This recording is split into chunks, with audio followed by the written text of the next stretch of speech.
కృపా ప్రేమ గల తండ్రి, యోగల దేవ, నీ బంగారు పాదాలు వందనాలు స్తోత్రాలు చెల్లిస్తున్నాను తండ్రి. నమ్మకమైన దేవుడు, నమ్మదగిన దేవుడు తండ్రి, మార్పు లేని దేవుడు, నీకెంతో వందనాలు స్తోత్రాలు చెల్లిస్తున్నాను. దినము నా తండ్రి కుటుంబంలో చేరి నాయన ప్రభా స్త్రీలముగా మీ సన్నిధిలో చేరి రావడానికి మీరు ఇచ్చిన శ్రేష్టమైన మంచి సమయాన్ని బట్టి మీకు వందనాలు స్తోత్రాలు చెల్లిస్తున్నాను తండ్రి. ఎంతో మందికి లేని ధన్యత ప్రభా మాకు మీరు ఇచ్చినారు. వందనాలు చెల్లిస్తున్నాను తండ్రి. ఏ యోగ్యత లేనప్పటికీ, ఏ మంచితనము లేనప్పటికీ ప్రభా మీరు మమ్మల్ని ప్రేమించిన దేవుడు అన్నందుకే మీకు వందనాలు చెల్లిస్తున్నాను తండ్రి. జ్ఞాపకం చేసుకుంటే తండ్రి పార్వతక్క అన్నను బట్టి మీకు వందనాలు చెల్లిస్తున్నాం. వారిని ప్రేమించినారు, జ్ఞాపకం చేసుకున్నారు, రక్షించినారు. మీకు వందనాలు చెల్లిస్తున్నాను తండ్రి. దేవారికి ఇచ్చిన బిడ్డలను బట్టి మీకు వందనాలు చెల్లిస్తున్నాం. కుటుంబాన్ని జ్ఞాపకం చేసుకోండి ప్రభా, సహాయించండి. దినం స్త్రీలకుగా ప్రభాని చేరి ఈ కుటుంబ క్షేమం కొరకే, రక్షణ కొరకే ప్రార్థించినట్లుగా ప్రభా అనేకులకు క్షేమం కొరకే ప్రార్థించినట్టు మీరు మమ్మల్ని జ్ఞాపకం చేసుకోండి, సహాయించండి. పాటల ద్వారా నీ ఘనమైన నామాన్ని స్తుతించడానికి సహాయించండి. వాక్యం ద్వారా కూడా మాట్లాడమని నీ సన్నిధిలో ప్రార్థిస్తున్నాం. మాకు ఏది అవసరమో ప్రభా ఆ మాటలు మీరు అనుగ్రహించండి, కృప చూపించండి తండ్రి. మీ బిడ్డల మధ్య నిలబడడానికి నేను ఎంత మాత్రం యోగ్యురాలు కాదు తండ్రి. దేవా నన్ను కనికరించండి, జ్ఞాపకం చేసుకోండి. జ్ఞానం లేని దాన్ని ప్రభా జ్ఞానం దయచేయమని సన్నిధిలో ప్రార్థిస్తున్నాం. నా సొంత మాటలు, నా సొంత తలంపులు కాదు కానీ ప్రభా నీ మాటలు, నీ తలంపులు, నీ ఆలోచన దయచేయండి తండ్రి. మాకు క్షేమం కలిగించే మాటలు మీరు అనుగ్రహించండి, కృప చూపించండి. స్త్రీలముగా ఏ రీతిగా నడుచుకోవాలనో ప్రభా, ఏ రీతిగా నీ కొరకు జీవించాలనో నన్ను లోకంలోనూ కుటుంబంలోనూ ప్రభా ఏ రీతిగా మేము ఉండాలనో తండ్రి మీరు మాకు నేర్పించండి, సహాయించండి. ఇంకను వచ్చిన వారిని బట్టి వందనాలు చెల్లిస్తున్నాయి. ఇంకా రావాల్సిన బిడ్డలు నడిపించండి. ఈ సమయాన్ని కూడా ఎవరు కూడా పోగొట్టుకోకుండా ప్రభా నీ సన్నిధికి వచ్చే విషయంలో నన్ను త్వరపెట్టి నడిపించండి. చిన్న బిడ్డలను జ్ఞాపకం చేసుకోండి, వారు కూడా అల్లరి చేయకుండా ఈ సన్నిధిలో ప్రభుత్వంతో భయముతో భక్తితో కూర్చోటకు సహాయం చేయమని, ఈ సమయాన్ని దీవెనకరంగా చేయమని మీకు ఎంతో వందనాలు చెల్లిస్తూ నన్ను నీ చేతులకు అప్పగించుకుంటూ యేసుక్రీస్తు నామములో స్తుతించి ప్రార్థించి అడిగి వేడుకుంటున్నాను తండ్రి, ఆమేన్.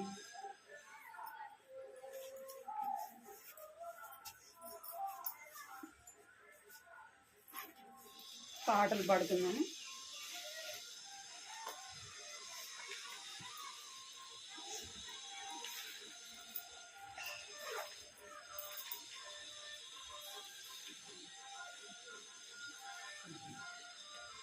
పాట సంఖ్య 123. అన్ని పాటల బుక్లో కూడా 123.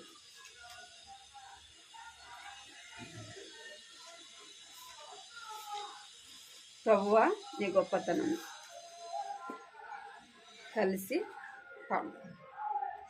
ప్రభువా నీ గొప్పతనము, ప్రభువా నీ గొప్పతనము స్తుతికి యోగ్యము, అసఖ్యమైనది వర్ణించాలి మిలా. స్తుతికి యోగ్యము, అసఖ్యమైనది వర్ణించాలి మిలా. ప్రభువా నీ గొప్పతనము, ప్రభువా నీ గొప్పతనము సృష్టి గొప్పది అద్భుతమేగా, సంకల్పమెంతో ఉత్తమము. సృష్టి గొప్పది అద్భుతమేగా, సంకల్పమెంతో ఉత్తమము. మానవ జాతి కొరకై ప్రభు సిద్ధపరచే సమస్తము. మానవ జాతి కొరకై ప్రభు సిద్ధపరచే సమస్తము. నీదు పనులు, నీ సమాజము వర్ణించాలే మిలా. ప్రభు నీదు పనులు, నీ సమాజము వర్ణించాలే మిలా. ప్రభువా నీ గొప్పతనము, ప్రభువా నీ గొప్పతనము నీ రూపమున నరుని సృజించి అధికారము నీచితివి. నీ రూపమున నరుని సృజించి అధికారము నీచితివి. క్రీస్తునందు నిర్దోషులుగా నిలువబెట్ట కోరితివి. క్రీస్తునందు నిర్దోషినిగా నిలువబెట్ట కోరితివి. నీదు దయ నీ మంచితనము వర్ణించాలేమిలా. నీదు దయ నీ మంచితనము వర్ణించాలేమిలా. ప్రభువా నీ గొప్పతనము, ప్రభువా నీ గొప్పతనము.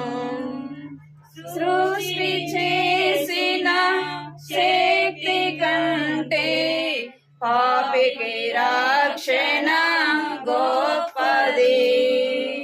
సృష్టి చేసిన శక్తి కంటే పాపికి రక్షణ గొప్పది.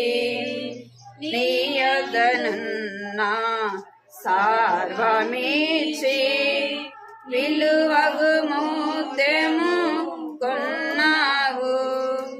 నీ యొద్దనున్న సర్వమిచ్చి విలువగు ముత్యము కొన్నావు.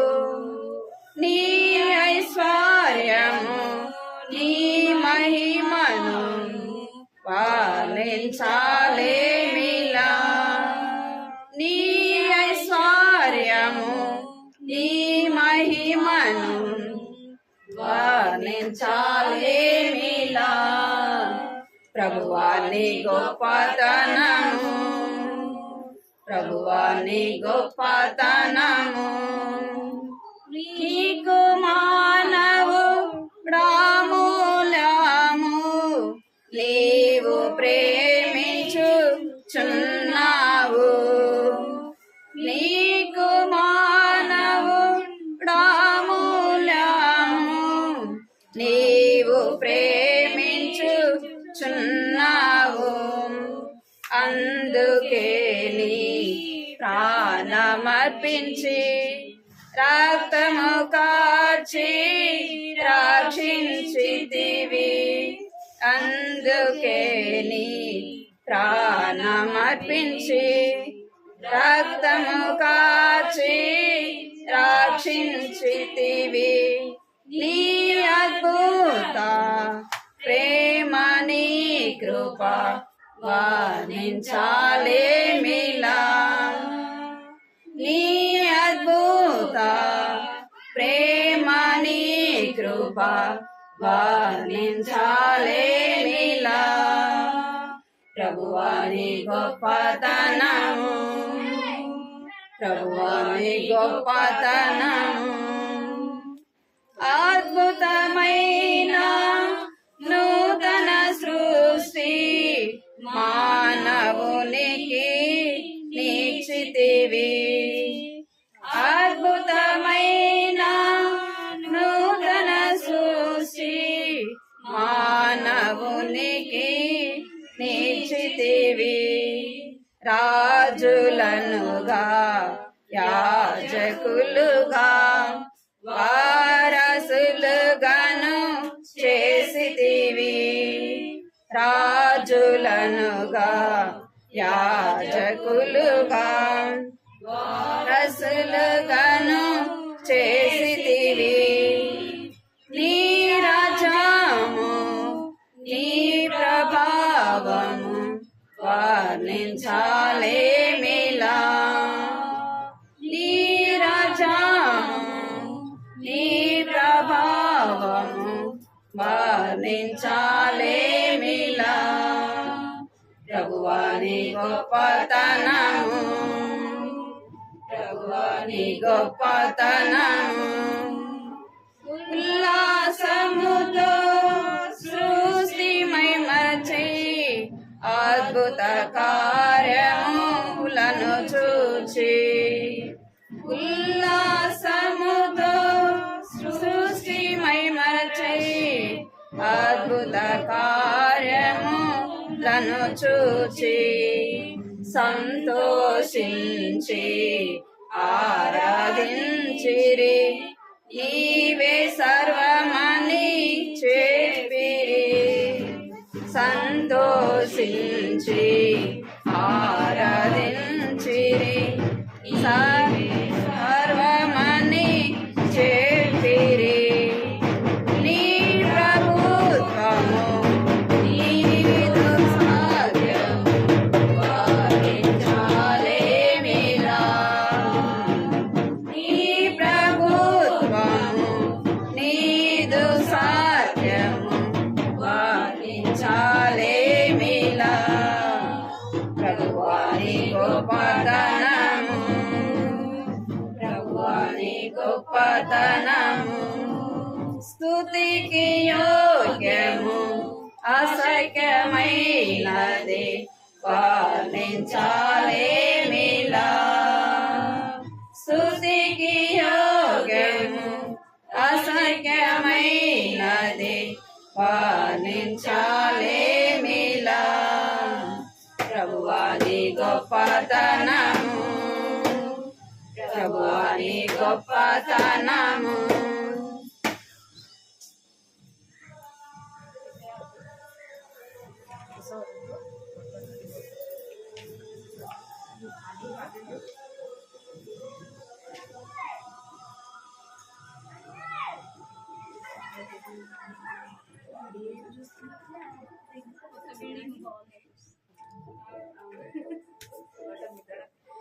పాట సంఖ్య 562 562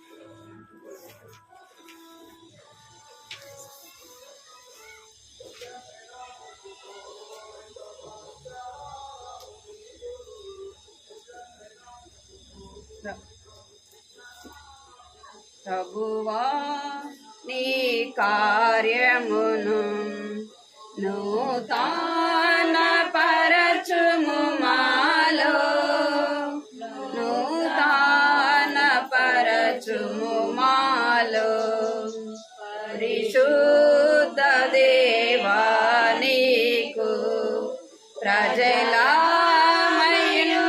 ప్రజలామయున్నామిలలో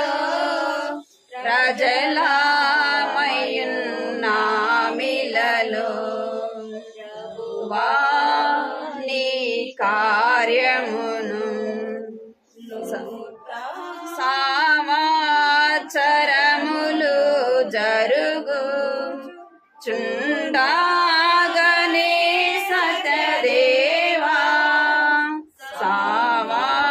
సంవత్సరములు జరుగు చుండాగనే సత్యదేవా విలువైన నీదు కార్యమును విలువైన నీదు కార్యమును తెలియచేయుము మాకు తెలియచేయుము మాకు ప్రభువా నీ కార్యమును నూతన పరచుము మాలో నూతన పరచుము మాలో పాపము చేసి నీదు కోపము రేపితిమయ్యా పాపము చేసి నీదు కోపము రేపితిమయ్యా కోపించుచునే నీ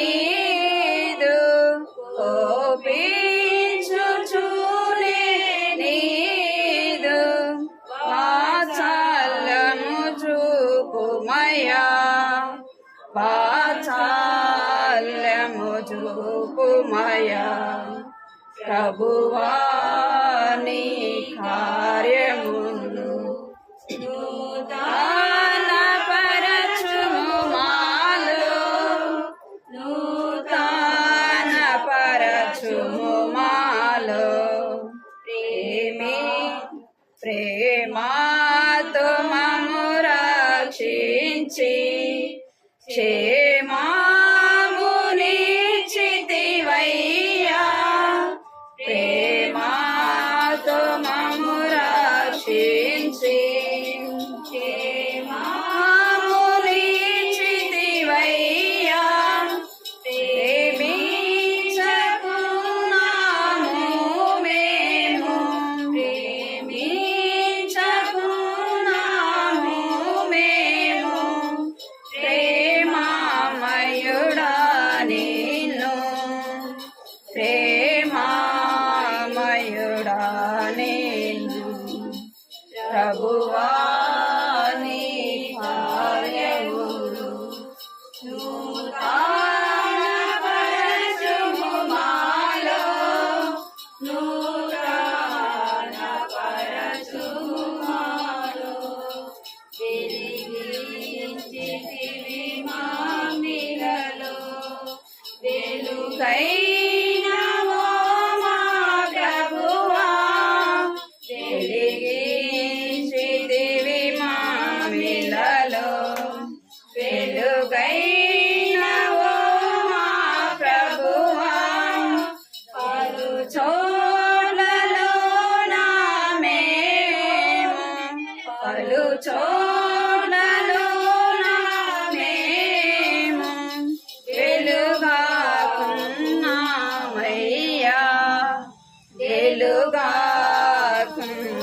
వెలుగాకున్నామయ్యా ప్రభువా నీ కార్యములు నూతన పరచుము మాలో నూతన పరచుము మాలో మారుచున్నాలో కమునా కారుగట్నాలో త్రాగన్ మారుచున్నాలో కమునా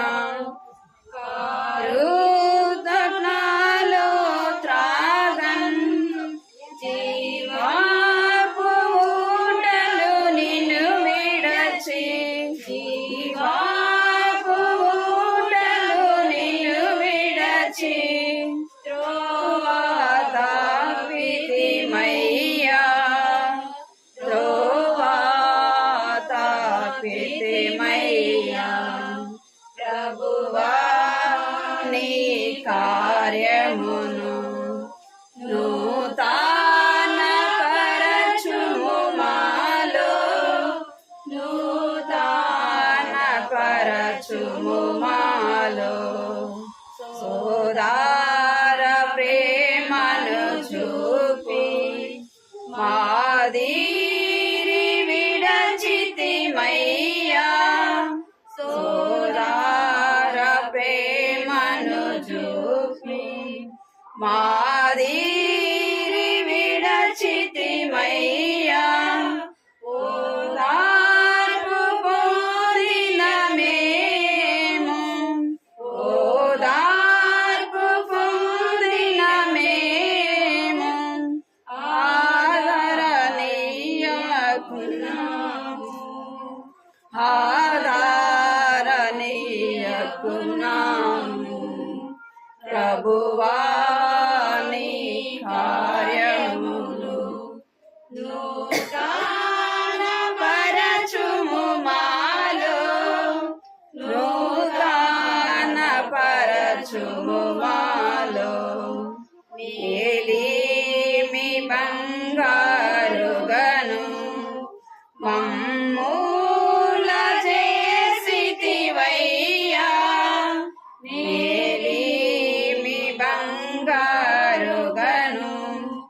మమ్మూల చేసితివయ్యా మాలిన్యముల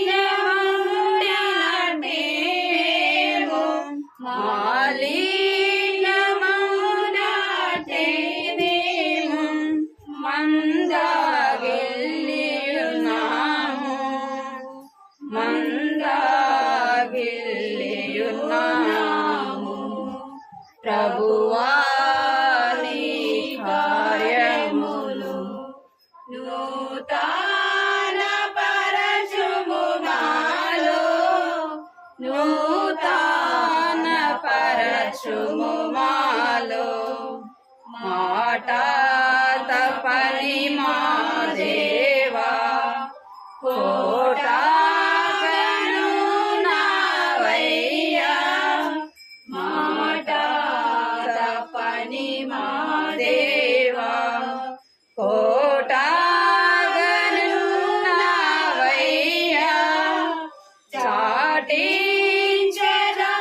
నీదు ప్రేమన్ చాటించరా నీదు ప్రేమన్ సాటి లేని ప్రియుడా సాటి లేని ప్రియుడా ప్రభువా నీ కార్యమును నూతన పరచుము మాలో నూతన పరచుము మాలో పరిశుద్ధ దేవా నీకు ప్రజలామయున్నామిలలో ప్రజలామయున్నామిలలో ప్రభువా నీ కార్యమును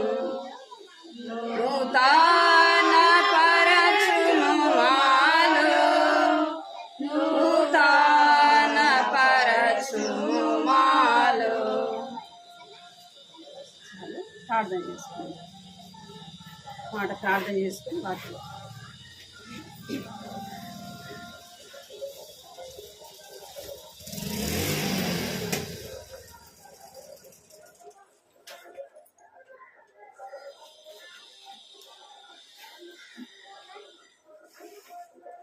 ప్రేమ గల తండ్రి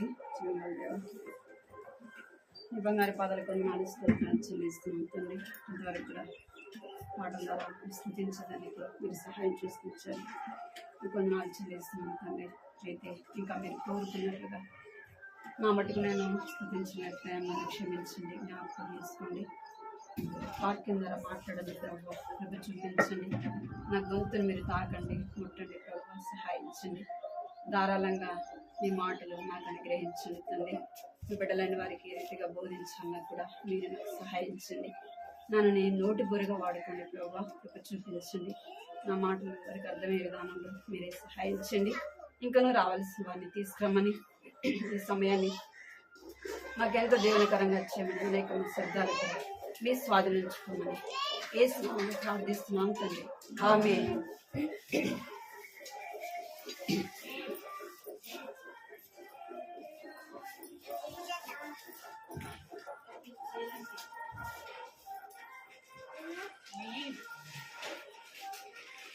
వాక్యం చదువుకున్నాను.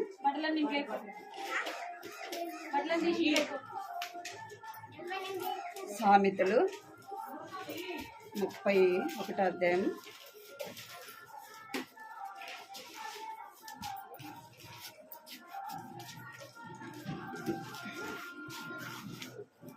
31వ అధ్యాయం 30వ వచనం. 31వ అధ్యాయము 30వ వచనం అందరం కలిసి చదువుదాం. అందరూ చదవగలిగిన వాళ్ళందరం కూడా కలిసి చదువుదాం. అందము మోసము సౌందర్యము వ్యర్థం, యెహోవా యందు భయభక్తులు గల స్త్రీ కొనియాడబడును. చాలా మాట్లాడాలి.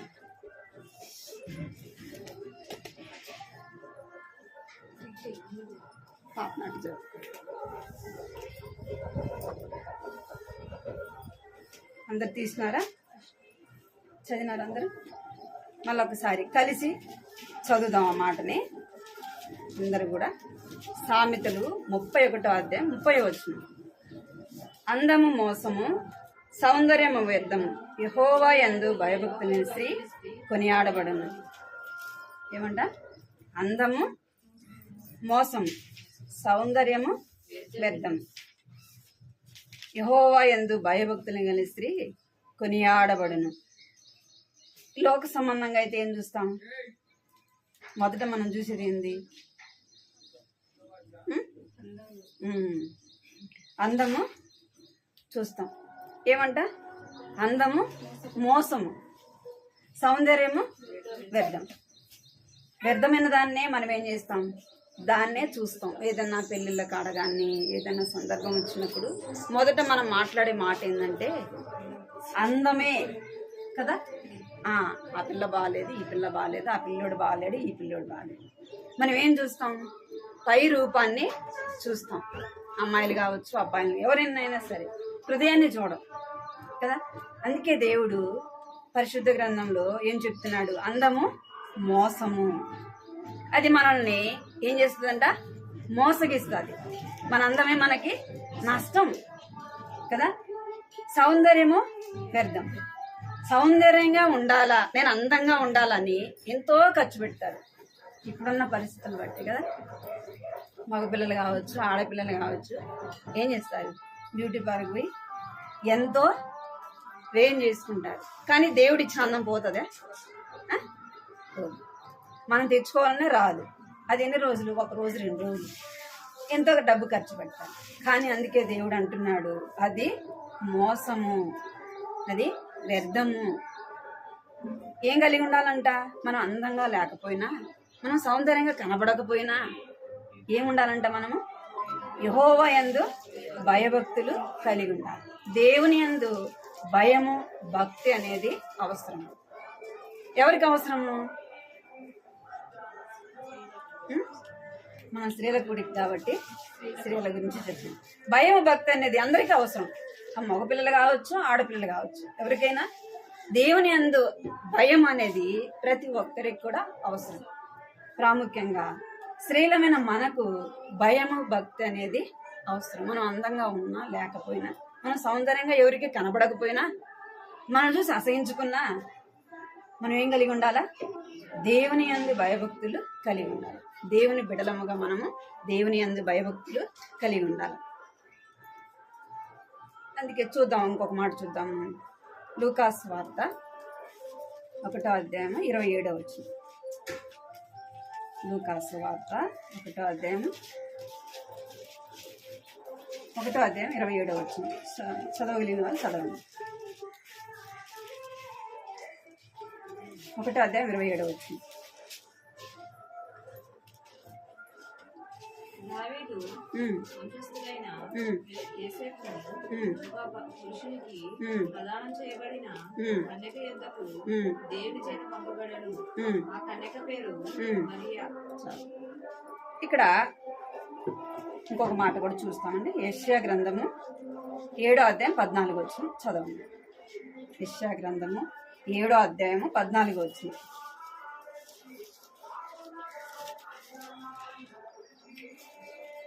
యెషయా గ్రంథం 7వ అధ్యాయము 14వ వచనం.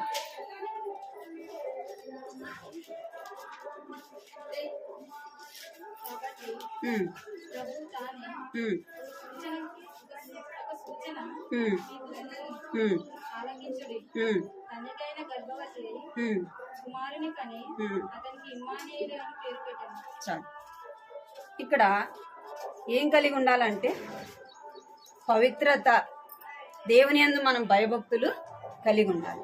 ఒక స్త్రీగా మనము ఏం కలిగి ఉండాలంటే పరిశుద్ధమైన జీవితము జీవించాలి. మన మాటల్లో కావచ్చు, మన వస్త్రధారణ కావచ్చు, మన నడక కావచ్చు, ఏదైనా సరే మనం ఎక్కడైనా ఉండొచ్చు. మనలో ఏముండాలా?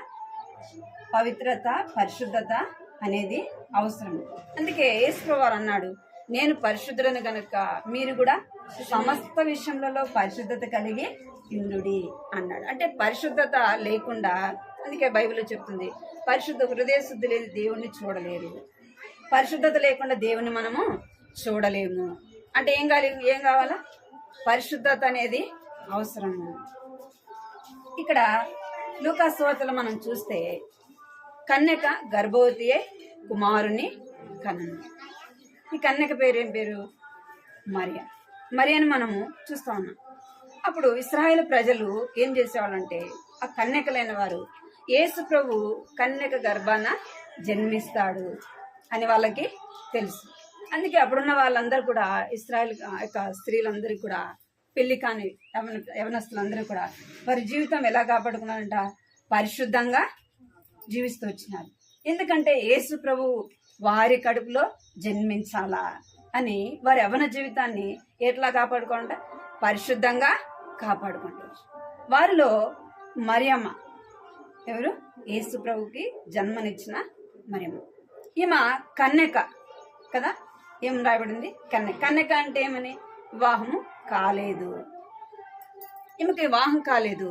ఈమె ఏం చేస్తూ వచ్చిందంటే యేసు ప్రభు తన కడుపులో జన్మించాలని తన యవ్వన జీవితాన్ని ఏం చేస్తుందంట? పరిశుద్ధంగా కాపాడుకుంటా ఉంది, పరిశుద్ధంగా జీవిస్తూ ఉంది. అక్కడ అందరూ ఉండాలి, ఇంకెంతో మంది ఉండాలి, కానీ తాను మటుకు తను ఏం చేస్తూ వచ్చిందంటే తన జీవితాన్ని పవిత్రంగా పరిశుద్ధంగా కాపాడుకుంటూ వచ్చింది. మనకు కూడా ఏం అవసరము? వివాహాలైనా మనకు కూడా ఏం కావాలా? ఏం కావాలా? పరిశుద్ధత అనేది అవసరం. మన వివాహం అయిపోయింది కదా, కొంతమంది ఏం చేస్తారు, వివాహం అయిందాక ఒక రకంగా ఉంటారు కదా. ఎందుకంటే పెద్దోళ్ళకి మాట వినాలా, వాళ్ళు చెప్పింది చెయ్యాలా, వాళ్ళ దగ్గర అణిగి మణిగి ఉండాలా. అంటే మీ తెలంగాణలో ఏమంటారు నాకు తెలియదు కానీ, అంటే తల్లిదండ్రుల దగ్గర వాళ్ళు చెప్పిన మాట వింటూ వారికి విధేయత చూపిస్తూ ఉండాలా అని ఉంటారు. పెళ్ళైన తర్వాత ఏమో చేస్తారు, ఇంకా మనల్ని ఎవరు అడుగుతారు అసలుకి కదా. ఇప్పుడు ఎవరు భయపడాలా? భర్త భయపడాలా నన్ను చూసి, ఇంకా అత్తమామ భయపడాలా. అంటే ఇక్కడ మరియా తన జీవితాన్ని ఎట్లా కాపాడుకుందంట? పరిశుద్ధంగా కాపాడు. మనం ఎప్పటి వరకు పరిశుద్ధతను కాపాడుకోవాలంటే మనం ఈ లోకాన్ని విడిచిపెట్టేంత వరకు ఏం కాపాడుకోవాలా? పరిశుద్ధత కాపాడుకోవాలా. పరిశుద్ధంగా దేవుని కొరకు మనము చూడాలి. మన జీవితాన్ని మన మాటల్లో కానీ మన యొక్క వస్త్రధారణలో కానీ మనం ఎక్కడ ఉన్నా మన జీవితం ఎలా ఉండాలంటే పరిశుద్ధంగా ఉండాలి.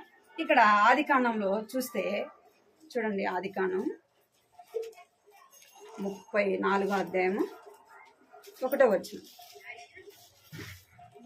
చదవండి. 34వ అధ్యాయం 1వ వచనం.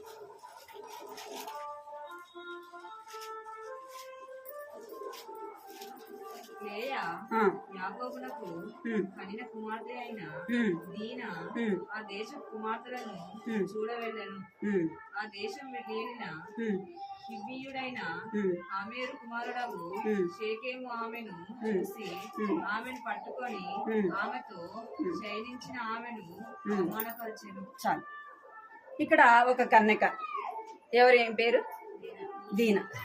ఈమె కూడా కన్యకే, ఇశ్రాయేలు కన్యక, యాకోబు కుమార్తె. యాకోబు ఎలాంటి వాడు? దేవుని యందు భయభక్తులు కలిగిన వాడు. దీనా కూడా దేవుడు తెలుసు. తన కుటుంబం అంతా కూడా ఎలా ఉందంటే దేవుని యందు భయభక్తులు కలిగిన వాడు. ఈమె కన్యక కదా, ఎక్కడికి వెళ్ళిందంట? ఆ దేశం ఏంది, శెకెం అనే అక్కడికి, ఆ దేశమును ఏలిన కుమారుడు షేకెము ఆమెను చూసి పట్టుకొని ఆమెతో శయనించిన ఆమెను అవమానపరిచింది. చాలు. ఇక్కడ ఈమె ఏం చేస్తూ వచ్చిందంటే ఆ యొక్క కుటుంబంలో ఇంటి దగ్గర ఉండకుండా ఏం చేస్తూ వచ్చింది? చూడడానికి వెళ్ళింది. ఆ ఊరు ఎలా ఉంటుందో చూద్దాం, అక్కడున్న పిల్లలు ఎలా ఉంటారో చూద్దాం అని ఏం చేస్తూ వచ్చింది? వెళ్ళింది. తను వెళ్ళేటప్పుడు తనతో పాటు ఏమన్నా తీసుకెళ్ళిందా? తల్లి ఉంది, అన్నలు ఉండారు, అందరు ఉండారు, కానీ తను ఎవరిని కూడా తీసుకెళ్ళి తను ఒక్కటే చూడడానికని పోయింది. ఏం చూడడానికి పోయింది? లోకం చూడడానికి పోయింది. మనం ఎక్కడున్నాం? లోకంలోనే ఉండవు. ఎన్నో చూస్తాం అపవిత్రమైనవి, మన కళ్ళతో మనము చూస్తూ ఉంటాం. కంటిని, మన కళ్ళను మనం ఏం చేసుకుంటాం? అపవిత్రపరుచుకునే వరంగా ఉంటాం. ఈమె కూడా ఏం చేస్తుందంటే కన్యక ఎక్కడ ఉండాల్సింది? ఇంట్లో ఉండవలసింది. ఎంతో భయంతో భక్తితో తను ఉండవలసింది. తను ఏం చేస్తుంది? లోకం చూడడానికి పోయింది. ఏం పోగొట్టుకుంది? పరిశుద్ధతని పోగొట్టుకుంది. తనకేమొచ్చిందంటే పరిశుద్ధతను పోగొట్టుకుంది, అవమానాన్ని తెచ్చుకుంది. అంటే తన యవ్వన జీవితాన్ని తను కాపాడుకోలేక పోయింది. ఇక్కడ మరియమ్మ అయితే ఏం చేస్తుందంటే తను పరిశుద్ధంగా జీవిస్తాను, యేసు ప్రభు నా కడుపును జన్మించాలా అని తను మట్టుకు తను, ఎంతమంది అయినా ఉండొచ్చు, ఎవరి ఆత్మీయ జీవితం వారిదే కదా. ఒకరి గురించి ఒకరికి దేవుడు ఎంతో మంది ఉంటారు, కానీ ఈమె కూడా ఎంతో మంది ఇశ్రాయేళ్ల కన్యకలలో తన జీవితాన్ని ఇంకా ఎట్లా కాపాడుకుందంట? పరిశుద్ధంగా కాపాడుకుంది. మనం కూడా ఎలా ఉండాలంటే పరిశుద్ధమైన జీవితాన్ని జీవించాలి. పరిశుద్ధతను మనము కాపాడుకోవాలి. మన నోటి మాటల ద్వారా ఏం చేయబడుతూ ఉంటాం? తొందరపడి ఇష్టం వచ్చినట్టుగా మాట్లాడుతాం. ఇష్టం వచ్చినట్టుగా మనము లోకంలో ఉన్నాం కదా, లోకంలో ఉన్న వాటిని మనము అనుసరించి ఏం చేస్తామంటే మన పరిశుద్ధతను మనము పోగొట్టుకుంటాం. దేవుడు అంటే తెలియక ముందు అది వేరు. నువ్వు దేవుణ్ణి ఎరగక మునుపు నువ్వు ఇష్టానుసారంగా జీవిస్తూ వచ్చినావు. ఇప్పుడు నువ్వు నమ్మిన దేవుడు ఎలాంటి వాడు? పరిశుద్ధుడు. నువ్వు నమ్మిన దేవుడు పరిశుద్ధుడు కాబట్టి నీ జీవితాన్ని నువ్వే ఏం చేసుకోవాలా? పరిశుద్ధంగా కాపాడుకోవాలి. అది ఒక రోజు కాదు, 2 రోజులు కాదు. కొంతమంది ఎట్లా ఉంటారంటే రక్షింపబడతారు, బాప్టిజం తీసుకునేంత వరకు ఎట్లా ఉంటారంటే ఎంత పరిశుద్ధంగా ఉంటారో చెప్పలేము ఇంకా వాళ్ళ గురించి. ఇంకా బాప్తిజం తీసుకునేటప్పుడు ఏం చేస్తారంటే అందరితో సమాధాన పడాలా. ఎందుకంటే సమాధాన పడమని చెప్తున్నారు కదా, అందరితో పడదు. ఇంకా ఆ రోజు వరకే మళ్ళీ ఏమైపోతుంది? ఏదో దగ్గర గొడవ, ఏదో విధంగా మాటల ద్వారా. అంటే ఆ రోజు వరకేనా? మనం ఎప్పటి వరకు ఉండాలంటే మనం ఈ లోకాన్ని విడిచిపెట్టేంత వరకు మన జీవితాన్ని పరిశుద్ధంగా కాపాడు. మనం లోకంలో ఉన్నాం కాబట్టి ఎన్నో పరిస్థితులు వస్తాయి. కాబట్టి మన దైవికమైన జ్ఞానము కలిగి మన జీవితాన్ని పరిశుద్ధంగా మరియమ్మలాగా మన జీవితాన్ని మనము పరిశుద్ధంగా కాపాడుకోవాలి. రెండోదిగా మనం ఏం చేయాలంటే, మనం ఏం కలిగి ఉండాలంటే దేవుని కొరకు కనిపెట్టే వారముగా ఉండాలి. ఎవరి కొరకు అంట? యోబు గ్రంథము 13వ అధ్యాయం 15వ వచనం. యోబు గ్రంథము 13వ అధ్యాయం 15వ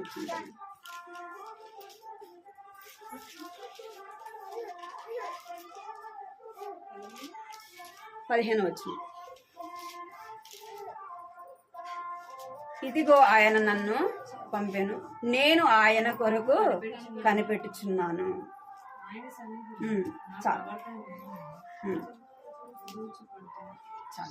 ఇక్కడ ఎవరి కొరకు కనిపెట్టుకోవాలంట? ఆయన కొరకు కనిపెట్టుకోవాలి. ఇక్కడ మరియమ్మ ఎవరి కొరకు కనిపెట్టుకునుంది? తన జీవితాన్ని పరిశుద్ధంగా కాపాడుకుంటూ ఎవరు కనిపెట్టుకుందంటే యేసు ప్రభు కొరకు, అంటే తన గర్భంలో జన్మించాలని ఆయన కొరకు కనిపెట్టుకొని చూస్తా ఉందంట. ఆయన కొరకు ఆమె కనిపెట్టుకున్నదిగా మనము చూస్తాం. మనం ఎవరి కొరకు కనిపెట్టుకోవాలా?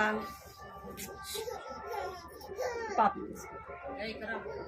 ఎవరి కొరకు మనం కనిపెట్టుకోవాలంటే దేవుని కొరకు మనము కనిపెట్టుకొని చూడాలి. మన బంధువులు ఎవరైనా వస్తున్నారంటే వాళ్ళ కోసం ఏం చేస్తాము? అన్ని సిద్ధపరిచి వాళ్ళ కోసం ఎదురు చూస్తూ ఉంటాం. ఎప్పుడు వస్తారా అని. వాళ్ళు వస్తున్నారంటే మనము రోజు చేయని పనులు కూడా చేస్తాం. ఎంత తొందర, ఎంత హుషారుగా వాళ్ళ కోసం అన్ని చేసి ఎదురు చూస్తూ ఉంటాం. మనం ఎవరి కొరకు కనిపెట్టుకోవాలి? దేవుని నమ్మిన బిడ్డలము దేవుని కొరకు కనిపెట్టుకొని చూడాలి. ఆయన ఏం చెప్పాడు? మరలా నేను వస్తాను. యేసు చెప్పాడా లేదా? నేను మరలా వస్తాను, దేవుని నమ్మిన బిడ్డల్ని కొనిపోతాను, ఆయన వారిని తీసుకుని పోతానని చెప్పాడు. మనం ఏం చేస్తున్నాం? ఏ దానికోసం కనిపెట్టుకుంటున్నాం? దేవుని కొరక, లోకం కొరకు? లోకం కొరకు పడేస్తాం.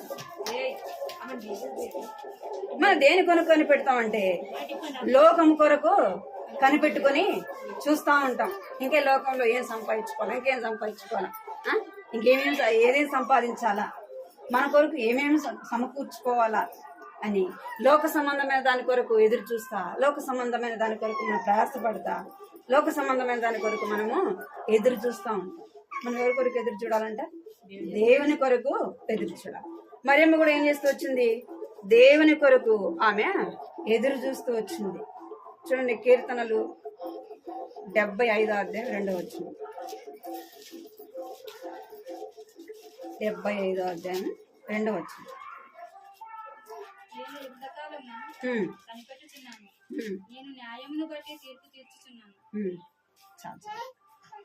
ఏమంట, యుక్త కాలమును కనిపెట్టుకొని ఉన్నాను. దేని కొరకు కనిపెట్టుకుందంట? ఆ సమయము కొరకు కనిపెట్టుకొని ఎదురు చూస్తా ఉందంట.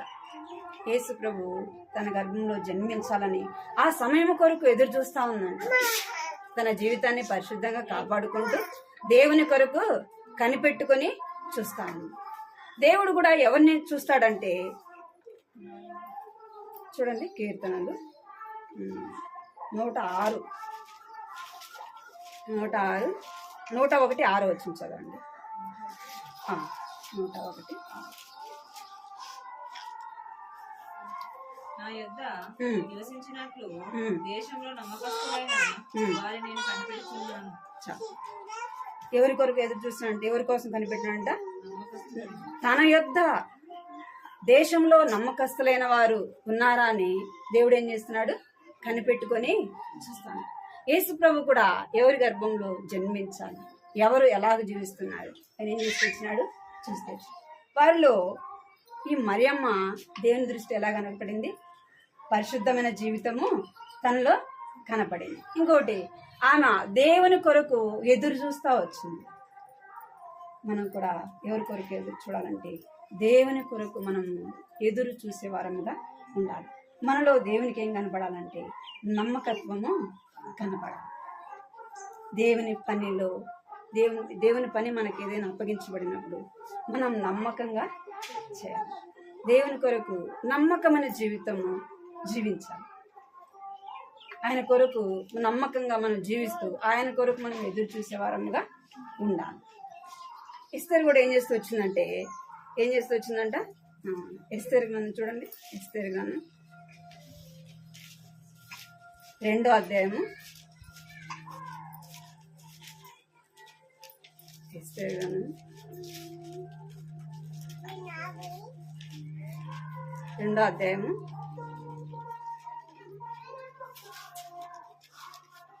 15 వచ్చింది చదవండి.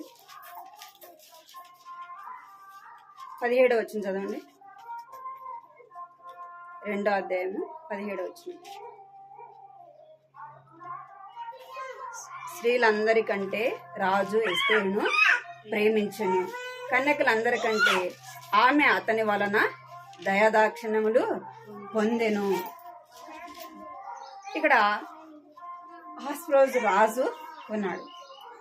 ఆయన కొరకు ఆ దేశంలో ఉన్న కన్యకలు అనేకులను ఏం చేసినారంట? తీసుకొని వచ్చినారు రాణిగా చేయటానికి. వారందరూ కూడా ఏం చేస్తూ వచ్చినారంటే రాజు కొరకు కనిపెడుతూ వచ్చినారు. రాజు మమ్మల్ని కోరుకుంటాడేమో, నన్ను రాణిగా చేస్తాడేమో అని వాళ్ళు ఎవరి కొరకు కనిపెట్టినారు? రాజు యొక్క మాట కొరకు కనిపెడుతూ వచ్చినారు. ఎస్తేరైతే ఎవరి కొరకు కనిపెడుతూ వచ్చింది?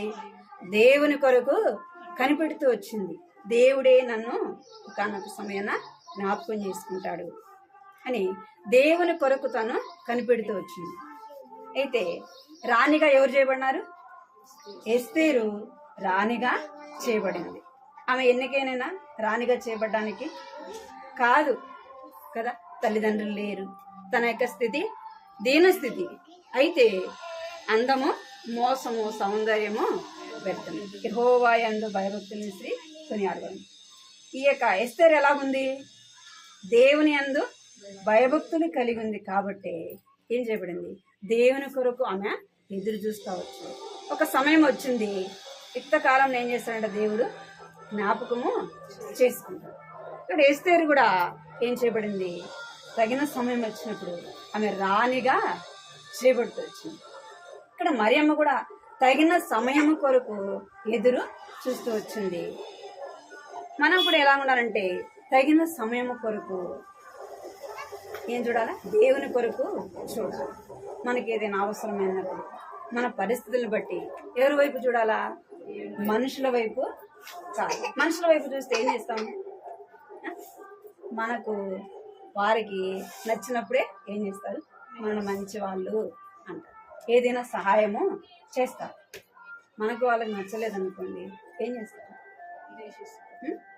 ద్వేషిస్తారు. మన మీద ఒకటి చెప్పాల్సిన 4 చెప్తారు. చెప్పరు. అయితే మనుషులు ఎవ్వరు కూడా నమ్మకమైన వాళ్ళు కాదు. మనుషుల కొరకు మనం ఎదురు చూడకూడదు. ఎవరి కొరకు చూడాలి? దేవుని కొరకు ఎదురు చూడాలి, ఆయన కొరకు చూడాలి. ఎప్పటి వరకు? మనల్ని పిలిచేంత వరకు, మనం ఆయన దగ్గరికి వెళ్ళేంత వరకు మనం ఆయన వైపు చూసే వారముగా ఉండాలి. మూడోదిగా ఏముందంటే చూడండి, లూకాసు వార్త 1వ అధ్యాయం 30వ వచనం. 1వ అధ్యాయం 30వ వచనం.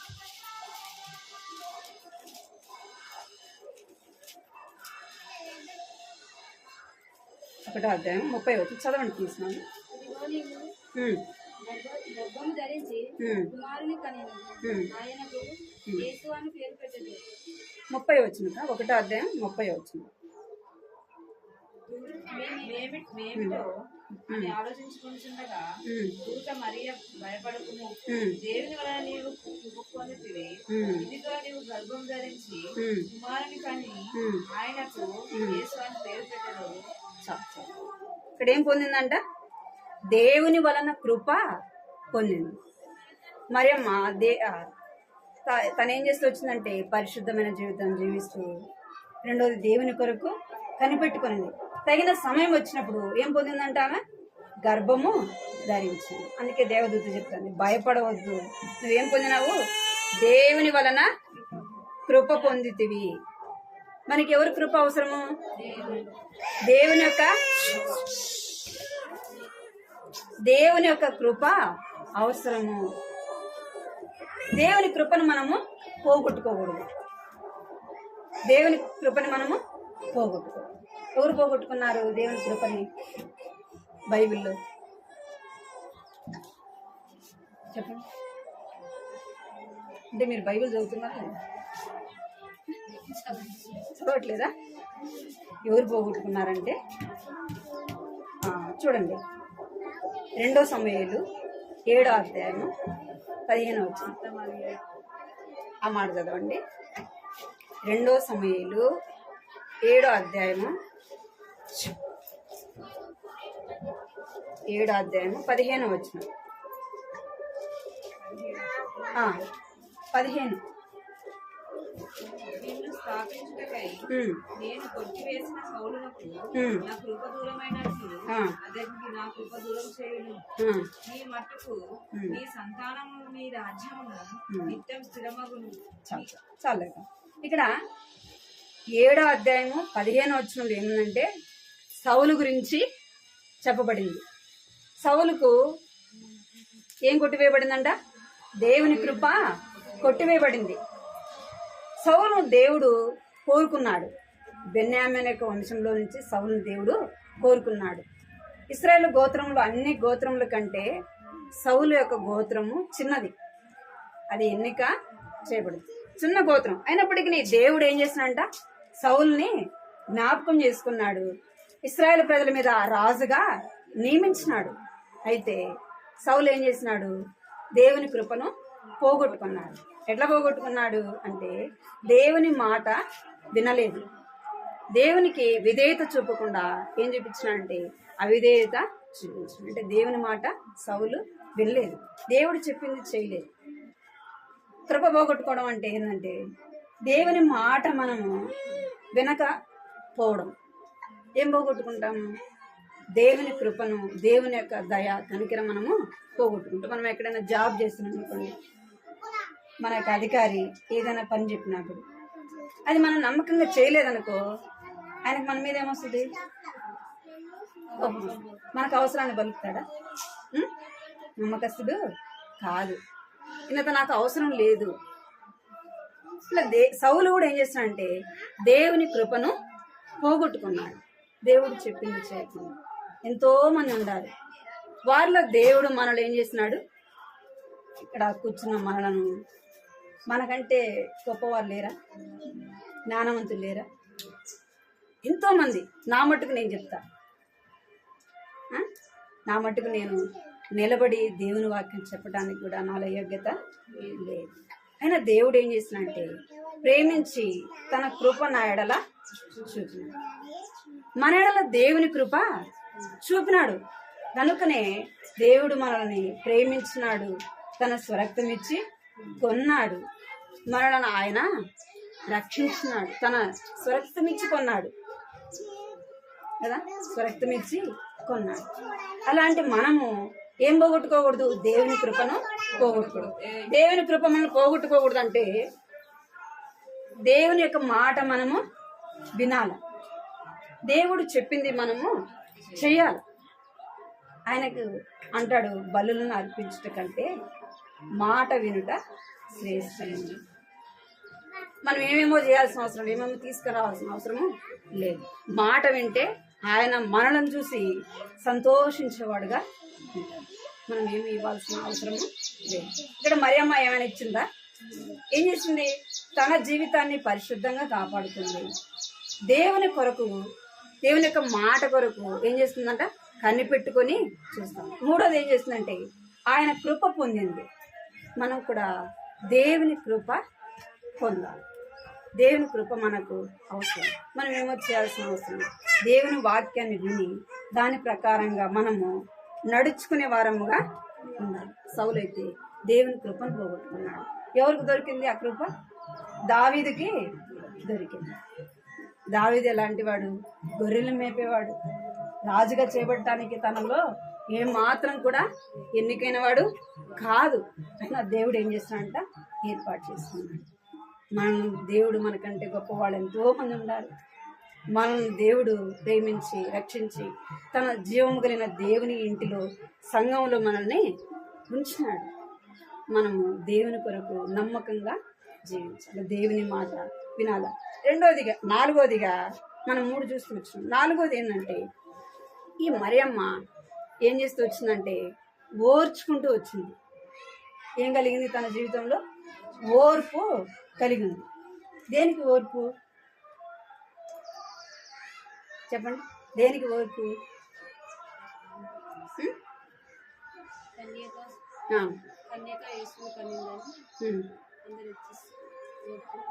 ఓర్పు ఎప్పుడు అవసరం చెప్పండి? మీకు తెలిసింది చెప్పండి. మనమే స్త్రీలమే కదా. ఎప్పుడు అవసరము? నిందల్లో, అవమానంలో, కష్టంలో, బాధలు ఏం కావాలి? మనకి ఓర్పు కావాలా. ఇప్పుడు మరియమ్మ ఏ స్థితిలో ఉంది? కన్యక గర్భవతి అయిందనుకో ఏమంటారు? చాలా మంచిది అంటారు కదా. చాలా మంచిదనమ్మ నువ్వు అంటారా? ఆమె ఎలా గర్భం ధరించిందో అది చూడరు. ఏమంటారు? అమ్మ కన్యక గర్భవతి. మంచి తొందరగా తెలియదు కానీ చెడు ఏం చేస్తుంది చెప్పండి? మనం ఇక్కడ ఏదైనా జరిగిందనుకో మొత్తం ఈ ఊరు ఒక ఎన్ని నిమిషాలు తెలిసిపోతుంది చెప్పండి? ఇక్కడ మరియమ్మ కన్యక కదా, పెళ్లి కాలేదు. అయితే గర్భవతి అంటే ఎంతమంది ఎన్ని మాటలు అంటారు కదా. ఏమో దేవదూత మాట్లాడింది, పరిశుద్ధాత్మ వల్ల ఏమో గర్భం ధరించింది అంటే నమ్ముతారా? నమ్మరు. ఆమెకు నిశ్చితార్థం చేయబడింది. యోసేపుతో ఆమెకి వివాహము ఏం చేయబడింది? వివాహం కాలేదు కానీ ఏం చేయబడిందంటే నిశ్చితార్థము చేయబడింది. అప్పుడు ఆమె గర్భం ధరించినప్పుడు యోసేపు కూడా ఏమంటున్నాడు?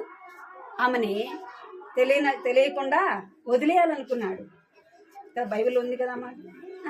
అయితే అలాంటి సమయంలో నిందలు ఎన్నో మాటలు వింటారు. 1 రోజు 2 రోజులు ఆమె కనేంత వరకు 9 నెలల వరకు ఆ నిందలు అవమానాలు భరించాలి. యోసేపు కంటే దేవదూత మాట్లాడింది, చెప్పింది. మరి లోకంలో వాళ్ళకి ఎవరు చెప్పాలి?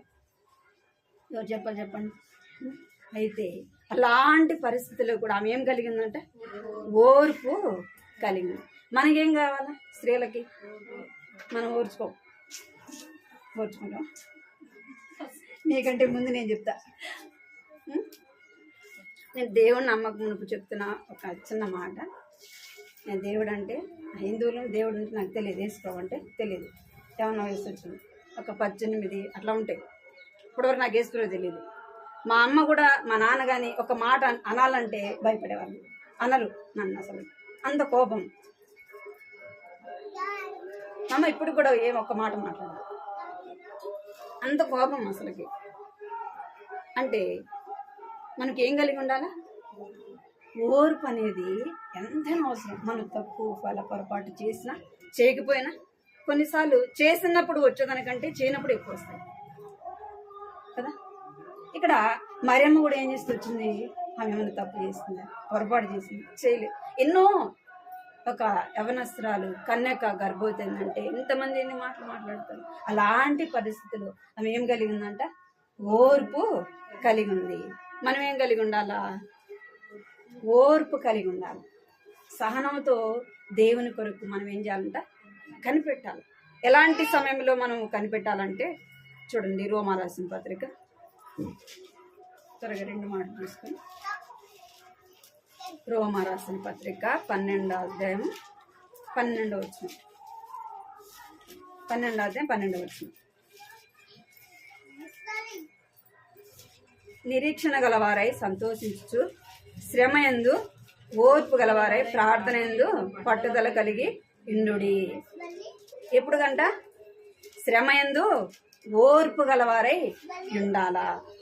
ఇంకెప్పుడు కలిగి ఉండాలంటే హెబ్రీ రాసిన పత్రిక 10వ అధ్యాయము 36వ వచనం. హెబ్రీ రాసిన పత్రిక 10వ అధ్యాయం 36వ వచనం. దేవుని చిత్తమును నెరవేర్చువారై వాగ్దానం పొంది నిమిత్తము నీకు ఓర్మి అవసరమై ఉన్నది. ఏం అవసరమైందంట? ఓర్మి అవసరమై ఉన్నది. 36వ వచనం. ఓర్మి మనకు అవసరమై ఉన్నది. ఓర్పు మనకంట అవసరమై ఉన్నది. దేవుని నమ్మిన బిడ్డల్ని మనల్ని హెచ్చిస్తారు కదా, మనం చూసి చాలా మనకు గౌరవిస్తారు. మనల్ని దేవుని నమ్మినామంటేనే ఇష్టం వచ్చినట్టుగా మాట్లాడతారు, హేళనగా మాట్లాడతారు, మనల్ని ఎంతో నీచంగా చూస్తారు.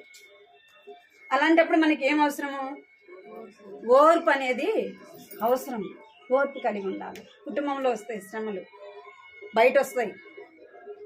మనం ఏదైనా పనికి వెళ్తే అక్కడ వస్తాయి.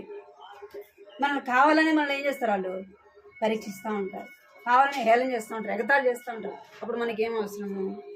ఓర్పు అవసరము. యేసు ప్రభు కూడా నీ కొరకు నా కొరకు ఏం చేసినాడు? ఓర్చుకున్నాడు కదా. ఆయన కొట్టినారు, ఉమ్మి వేసినారు, ఇంటికి లాగినారు, కుద్దినారు, ఎగతాళిగా హేళనగా మాట్లాడుతూ వచ్చినారు. ఆయన ఏం చేస్తూ వచ్చినాడంట?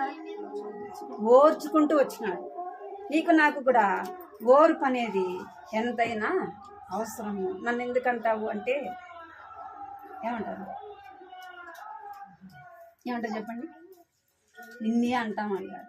ఎందుకంటే మనం దేవుణ్ణి నమ్మినాము కాబట్టి మనల్ని అంటారు. చూద్దాం ఏమంటారు, చూద్దాం. అంటే ఎందుకంటే మనలో లోపాన్ని కనిపెట్టేదానికి మనల్ని ఏం చేస్తారంటే, మనల్ని పరీక్షించేదానికి మనల్నే ఎగతాళి చేస్తారు, మనల్నే మాట్లాడతారు. ప్రసంగి గ్రంథము 10వ అధ్యాయం 4వ వచనం. ఏలువాడు నీ మీద కోపపడిన ఎడల నీ ఉద్యోగంలో నుండి నీవు తొలగిపోకుము. ఓర్పు గొప్ప దోహ కార్యములు జరగకుండా ఏమంట? ఓర్పు ఏం చేస్తాడంట? మన మీద తేలేవాడు, మన మీద మన ఉద్యోగానికి వెళ్తే ఏం చేస్తాడు? మనల్ని అంటాడు. వాళ్ళ దగ్గర మనం ఏం కలిగి ఉండాలంట? అక్కడ నుంచి తొలగిపోకుండా ఏం కలిగి ఉండాలంట? ఓర్పు కలిగి ఉండాలి. నన్ను ఎందుకు అంటావు అని నువ్వు తొలగిపోవద్దు అని చెప్తున్నాడు అక్కడ. అలాంటి వాళ్ళ దగ్గర మనము ఓర్పు కలిగి ఉండాలి. ఓర్పు కలిగి ఉంటే గొప్ప దోహ కార్యములు చేయకుండా ఆపివేయబడతాం. కొద్దిగా మనం ఏదైనా ఓర్చుకున్నాం అనుకోండి, ఏమొస్తుంది చెప్పండి? క్షణం ఓర్చుకుంటే గుణం వస్తుంది. ఏమొస్తుంది? క్షణం ఓర్చుకుంటే వాళ్ళు మనల్ని ఎవరైనా ఏదైనా అన్నప్పుడు మనం వెంటనే అన్నామనుకోండి, ఏమంటారు? నువ్వు దేవుని బిడ్డవు కదా, నువ్వు దేవుని బిడ్డవు కదా, దేవుని ముందు పెడతారు. నువ్వు దేవుని బిడ్డవు కదా, నువ్వు దేవుని నమ్మినావు కదా. ఎక్కడుంది నీకు ఓర్పు? ఎక్కడ ఓర్చుకుంటున్నావు నువ్వు? నేను ఒకటంటే నువ్వు రెండంటా. నిజంగా మనం దేవుని నమ్మినాం కాబట్టి మనకు ఎంతైనా ఓర్పు అవసరం. స్త్రీలమైన మనకి ఇంకా అవసరం. మన కుటుంబంలో మన ఇరుగు పరిధి వాటి దగ్గర మనం ఏం కలిగి ఉండాలంట? ఓర్పు కలిగి ఉండాలి. మొదటిదిగా మనం ఏం కలిగి ఉండాలి? పరిశుద్ధంగా మన జీవితాన్ని కాపాడుకోవాలి. దేవుడు వచ్చేంత వరకు మన జీవితాన్ని అపవిత్రపరచుకోవాలి. తన జీవితాన్ని అపవిత్రపరచుకోండి. రెండోది ఏం చేయాలంట? దేవుని కొరకు కనిపెట్టాలి. లోక సంబంధమైన వాటి కొరకు కాదు. మనం ఎంత సంపాదించుకునే లోకాన్ని మనం విడిచిపెట్టుకోవాలి. ఎవరి కొరకు కనిపెట్టుకోవాలి? దేవుడు వచ్చేంత వరకు కనిపెట్టుకోవాలి. ఆయన ఎప్పుడు వస్తాడో తెలియదు. యేసుప్రభు నిన్న పలానా రోజు వస్తానని చెప్పినాడా? ఒకవేళ పలానా రోజు వస్తానంటే నీవు ఎదురు చూసేవాడు కదా. ఆయన ఎప్పుడు వస్తాడో తెలియదు. కాబట్టి మన రక్షణని మనం ఏం చేసుకోవాలా? భద్రంగా కాపాడుకోవాలా. ఆయన కొరకు మనం ఎదురు చూడాలి. మూడోదిగా దేవుని కృపను మనం పోగొట్టుకోకూడదు. సౌలు పోగొట్టుకున్నాడు, రాజ్యాన్ని పోగొట్టుకున్నాడు, తన కుటుంబం ఏమైపోయింది? పాడైపోయింది. తన అవిధేయత వల్ల తన కుటుంబానికి అంతటి కూడా నష్టము కలిగింది. దావీదు ఏం చేస్తున్నాడంట? దేవుని కృపను పొందింది. మూడోది మనం నాలుగోది ఏం కలిగి ఉండాలా? ఓర్పు కలిగి ఉండాలి. స్త్రీలకు మనకు ఎంతో ఓర్పు అవసరం. కుటుంబాల్లో ఓర్పు అనేది ఎంతైనా అవసరం. దేవుని బిడ్డలుగా ఇంకా ఓర్పు మనకు అవసరం. కాబట్టి మన కుటుంబంలో కానీ ఎన్ని సమస్యలు వచ్చినా ఏం కలిగి ఉండాలా? ఎన్ని నిందలు వచ్చినా, అవమానాలు వచ్చినా ఎవరి కొరకు ఏం కలిగి ఉండాలి? మనము ఓర్పు కలిగి ఉండాలి. మాటలు గుర్తుపెట్టుకొని ప్రార్థన చేసుకున్నాం.